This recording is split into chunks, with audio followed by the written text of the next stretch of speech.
घरवा हो, कोई के कजरवा हो, जाली देवा घरवा हो। रहिया में नाच और झूम झूम वीडियो के बनावेली, बाजाई के गाना है खेसारी के दीवाना खूबे कमर हिलावेली, बाजाई के गाना है खेसारी के दीवाना खूबे कमर हिलावेली, खूबे कमर हिलावेली,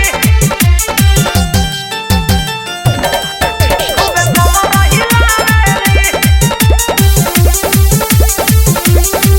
खूबे कमर हिलावेली।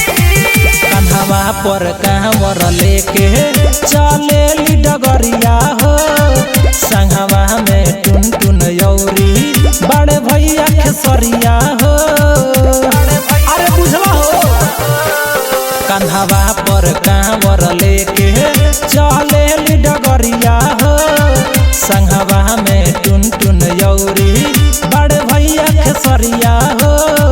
लुटिया में जल पैदल चल बड़ा ठुमका लगावेली, बाजाई के गाना है खेसारी के दीवाना खूबे कमर हिलावेली, बाजाई के गाना है खेसारी के दीवाना खूबे कमर हिलावेली,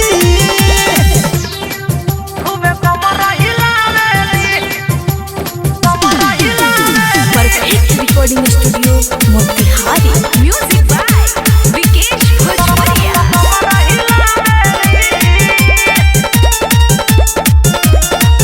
सारा कंवरिया लोग के पागल करैली हो, इंस्टाग्राम पया के जब रील बनैली हो। सुनो, सारा कंवरिया लोग के पागल करैली हो, इंस्टाग्राम पया के जब रील बनैली